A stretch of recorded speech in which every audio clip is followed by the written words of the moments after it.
sono Kiki e vi do il benvenuto sul canale. Qui si parla di arte e creatività applicata alla pittura delle miniature. Se non volete perdervi nessuno dei prossimi video che caricherò, vi ricordo che potete iscrivervi al canale attivando la campanella delle notifiche. In descrizione vi lascio sempre i link ai prodotti e video consigliati.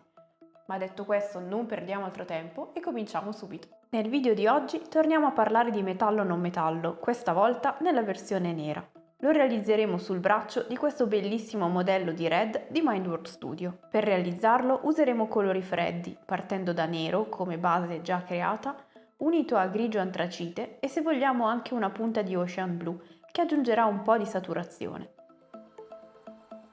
Una volta ottenuto un colore piuttosto scuro come partenza, ne creiamo anche un paio di versioni più chiare unendo del bianco. A questo punto ho preferito inserire del blu nella miscela di partenza per discostarlo un po' di più da quelle più chiare e crearne anche una versione più scura. Ora che abbiamo la nostra palette di colori, iniziamo utilizzando quello più scuro. Cominciamo mettendo in evidenza i volumi più sporgenti, facendo come sempre caso alle forme poligonali che li compongono. Nelle sezioni vicino alla spalla lasciamo in ombra le parti più nascoste e schiariamo quelle verso lo spettatore. Assecondiamo le aree convesse, lasciando scure quelle concave. Sull'avambraccio, essendo un cilindro, creiamo una striscia di luce da polso a gomito, considerando che poi viene interrotta più volte dai cambi di inclinazione del metallo. In questa fase si vedrà ancora poco, ma appena prenderemo il colore appena più chiaro e cominceremo a lavorare nelle zone segnate, vedremo che cominceranno a notarsi i volumi. Lavorando gradualmente dovremmo già ottenere naturalmente delle sfumature, soprattutto se non stiamo cercando un risultato estremamente liscio. Per mitigare lo stacco alleggeriamo il colore a velatura, aggiungendo pochissima acqua e scaricando il grosso del colore dal pennello. Con pazienza partiamo dalle ombre e riportiamo il colore nella sua zona di appartenenza, coprendo piano piano gli stacchi, ma facendo attenzione a non coprire le ombre. Se ci sembra che in alcuni punti abbiamo lavorato con colori troppo leggeri, basterà fare una seconda passata o usare il colore pieno e coprente per le aree che andranno illuminate ancora, così come per gli indispensabili profili.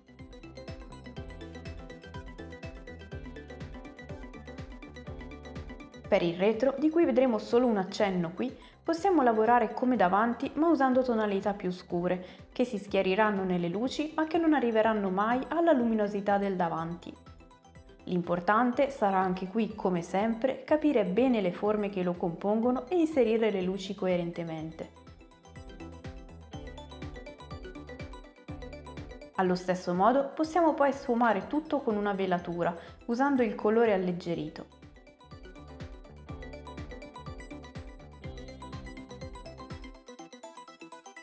Se dovesse capitarci di allargarci troppo con le luci, possiamo creare anche una velatura nera, con la quale intensificare nuovamente le ombre. In questo caso finiremo le pennellate nell'ombra.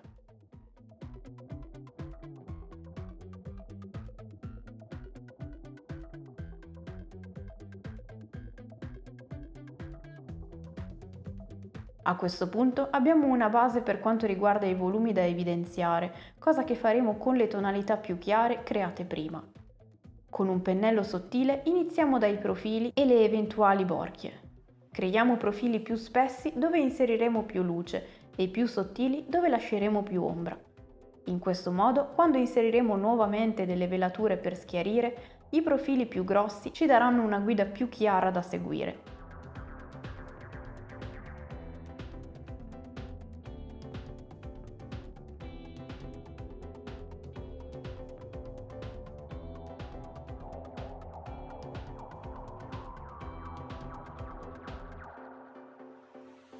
Insistiamo con più passate aspettando sempre che le precedenti siano asciutte e restringendo via via la zona colpita. In questo modo schiariremo le zone colpite gradualmente.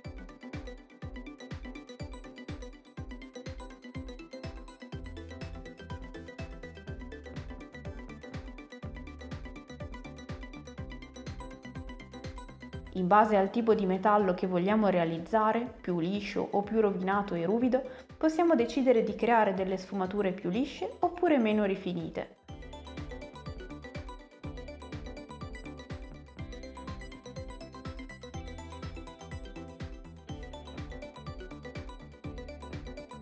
A questo punto siamo arrivati alla luce massima, ovvero il bianco.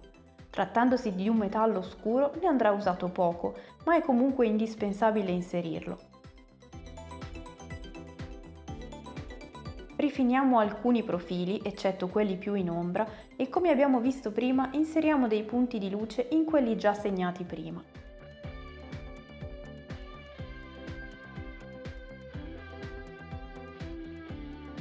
Anche in questo caso utilizziamo delle velature, stando attenti a non diluire troppo il bianco che tende a fare un effetto polveroso.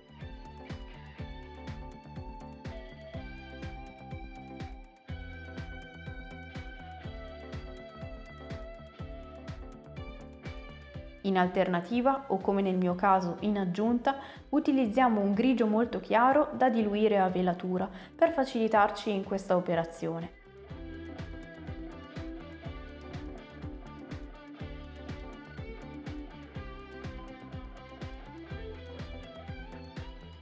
Infine, utilizzando un blu scuro sempre alleggerito, scuriamo appena le ombre, in modo da dare più colore al tutto ed eliminare eventuali effetti troppo chiari.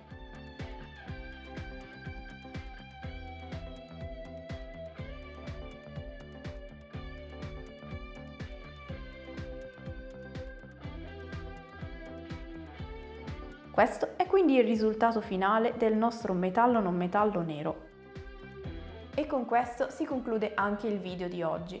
Come sempre spero che vi sia stato utile come spunto per le vostre miniature e vi invito a farmi sapere cosa ne pensate qui sotto nei commenti.